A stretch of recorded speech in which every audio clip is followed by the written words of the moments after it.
देखिए साहब, इस वीडियो में हम आपसे बात करेंगे यूपी पॉलिटेक्निक सेकेंड सेमेस्टर के स्टूडेंट्स के लिए अप्लाइड मैकेनिक्स में यानी कि अनुप्रयुक्त यांत्रिकी के पिछले साल के प्रश्न पत्र के बारे में, यानी कि प्रीवियस ईयर के क्वेश्चन पेपर के बारे में।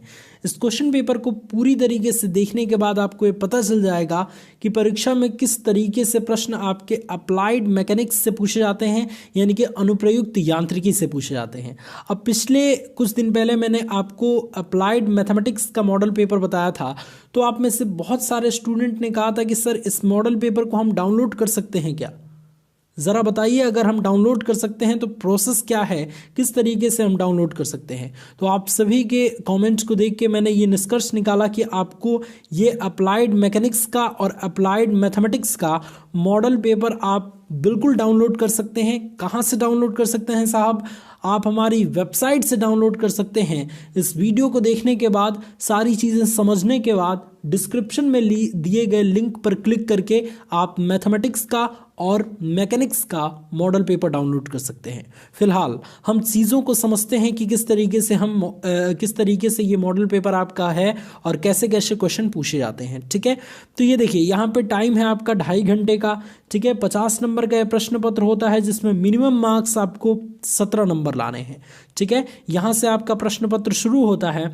सबसे पहले जो प्रश्न पत्र का जो पैटर्न है वो इंग्लिश मीडियम के स्टूडेंट के लिए है, यानी कि इंग्लिश लेवल का है। ठीक है, तो जो भी इंग्लिश मीडियम के स्टूडेंट्स हैं, जो भी हमारे भाई हैं जो इंग्लिश मीडियम से अपना बोर्ड एग्ज़ाम दे के और उसके बाद डिप्लोमा कर रहे हैं, तो आप इन सभी क्वेश्चंस को देख के आप ये आइडिया लगा सकते हैं कि इस तरीके से आपके क्वेश्चन पेपर आता है सेकंड सेमेस्टर एग्जामिनेशन में। ठीक है, मैं यहाँ पे पूरा हिंदी में अनुवाद करने वाला हूँ, जिसके ज़रिए आपको, अगर आप इंग्लिश मीडियम के स्टूडेंट हैं फिर भी आपको समझ में आ जाएगा और हिंदी मीडियम के स्टूडेंट को भी समझ में आ जाएगा। ठीक है, ये नोट आप पढ़ लीजिएगा। यहाँ से आपका क्वेश्चन स्टार्ट होता है। सबसे पहले में आपको जो है वो 5-5 नंबर के क्वेश्चन पूछे जाएंगे। यहाँ पे देखिए दोस्त, यहाँ पे अब 1-1 नंबर, 2-2 नंबर और 1-1 नंबर वाले क्वेश्चन आपके इसमें नहीं पूछे जाएंगे। यहाँ पे आपको बता दिया गया है कि सभी प्रश्नों के किन्हीं 2 भाग को हल करें।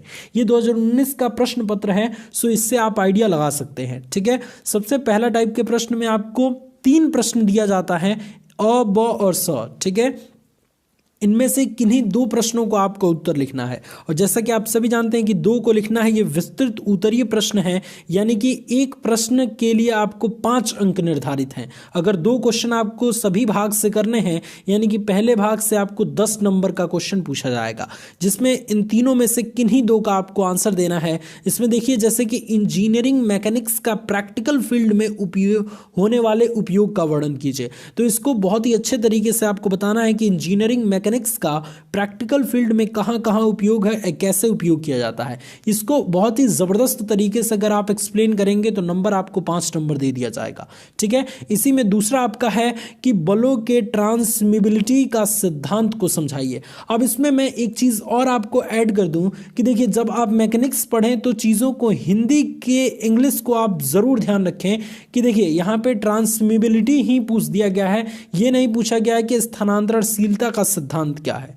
ठीक है, तो इस चीज को आप ध्यान रखिएगा कि ट्रांसमिबिलिटी का सिद्धांत आपको ध्यान रखना होगा, इसके इंग्लिश टर्म को आपको हमेशा ध्यान रखना होगा। इसी तरीके से आपका पूछा जाता है, बलों के ट्रांसमिबिलिटी के सिद्धांत को समझाइए। पूरे तरीके से समझाएंगे तो आपको 5 नंबर मिलेगा। इसके अलावा आपका तीसरा प्रश्न है, बलों के ट्रायंगल नियम को समझाइए। यहाँ पे त्रिभुज नियम नहीं लिखा है, इसलिए इंग्लिश टर्म को जानना बेहद जरूरी है। ठीक है, तो इन तीनों में से किन्हीं 2 को आपको करना है। एक प्रश्न करेंगे 5 नंबर मिलेगा, 2 करना है तो आपको 10 नंबर पहला प्रश्न से मिल जाता है। ठीक है, प्रश्न का पैटर्न आप देख सकते हैं कि किस तरीके से क्वेश्चन पूछा गया है। नेक्स्ट आपका है दूसरे में भी अ, ब और स 3 प्रश्न पूछे गए हैं, जिसमें से किन्हीं 2 का आंसर आपको देना है।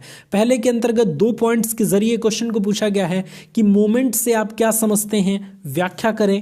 ठीक है, उसके बाद से बलयुग्म के गुणों का वर्णन करें। ये दोनों अगर आप करेंगे तब आपको 5 नंबर मिलेगा। 1 और 2 पॉइंट में ये पहला क्वेश्चन पूछा गया है। ठीक है, दूसरा आपका है कि कोप्लेनर बलों के अधीन किसी बॉडी के संतुलन की सामान्य दशाओं को समझाएं।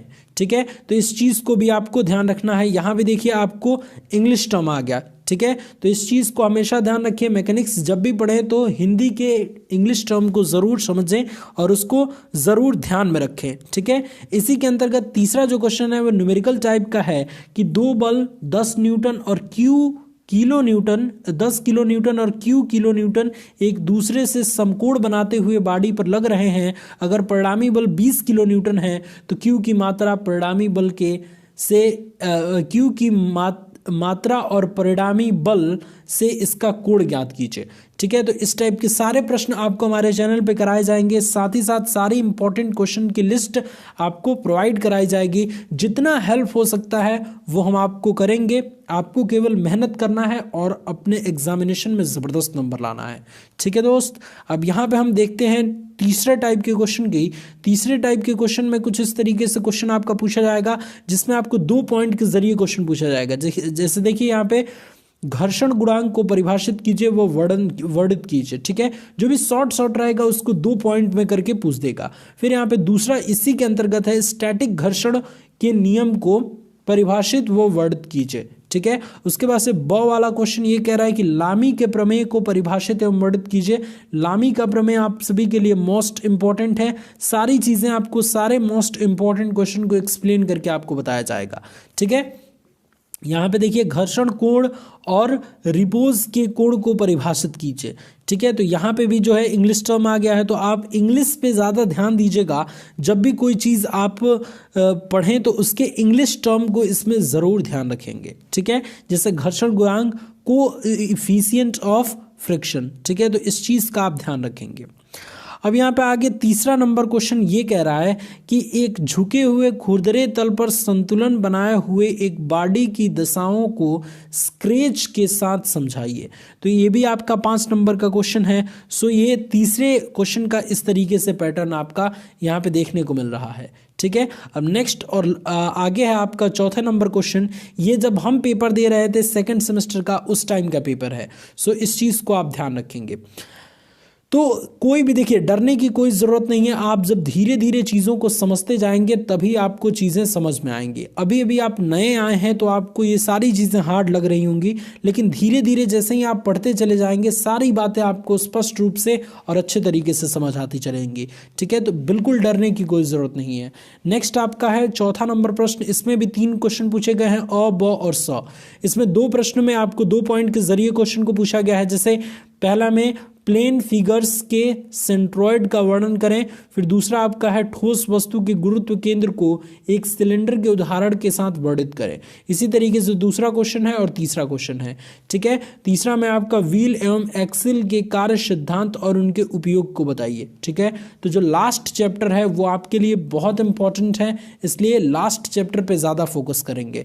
जितने जो इम्पॉर्टेंट क्वेश्चन बनते हैं, जितने 5 नंबर वाले क्वेश्चन बनते हैं, सभी लास्ट चैप्टर से ज़्यादा बनते हैं। ठीक है, सरल मशीन चैप्टर का नाम है, सिंपल मशीन चैप्टर का नाम है। ठीक है, अब नेक्स्ट आपका है कि और लास्ट आपका 5वां नंबर क्वेश्चन इस तरीके से पूछा जाएगा कि इसमें भी आपका 3 प्रश्न पूछा जाएगा, कोई 2 आपको करना है।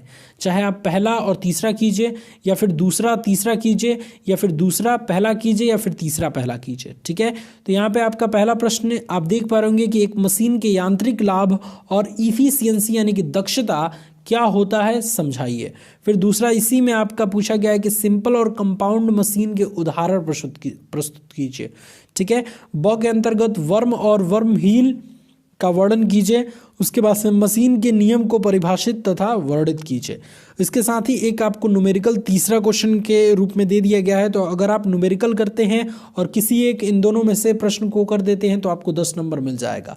तो इस तरीके से आपका प्रश्न का पैटर्न रहता है। कुछ टाइप से न्यूमेरिकल पूछे जाते हैं, यानी कि अगर यूँ मान के चले तो 30 और 70 का रेशियो चलता है। ठीक है, न्यूमेरिकल 30% आएगा और थ्योरेटिकल आपको 70% आएगा। आप देख भी सकते हैं कि थ्योरेटिकल क्वेश्चंस की संख्या ज़्यादा है और न्यूमेरिकल्स आपके केवल 2 से 3 आपके इस पूरे क्वेश्चन पेपर में है। सो ये चीज़ आप ध्यान रखिए और इसके अकॉर्डिंग मेहनत कीजिए। और जितना आप हार्ड वर्क करेंगे, जितना क्वेश्चन को तैयार करेंगे, उतना आपको जो है वो हेल्प मिलेगी अपने एग्जामिनेशन को प्रिपेयर करने के लिए। ठीक है, सारी बातें, सारे इंपॉर्टेंट चीज़ हम आपको चैनल पे प्रोवाइड कराएंगे, साथ ही साथ वेबसाइट पे भी प्रोवाइड कराएंगे। तो आप गूगल में टाइप ज़रूर कीजिएगा pandeyjitechnical.in, सारा सिलेबस, सारा क्वेश्चन आंसर की सीरीज़ वहीं पे आपको मिलेगी और साथ ही साथ इस चैनल पे भी एक्सप्लेनेशन के साथ मिलेगी। इसलिए इस चैनल को सब्सक्राइब कर लीजिए और हमारे साथ बने रहिए। इस वीडियो को देखने के लिए, इस वीडियो को शेयर करने के लिए और लाइक करने के लिए बहुत बहुत धन्यवाद।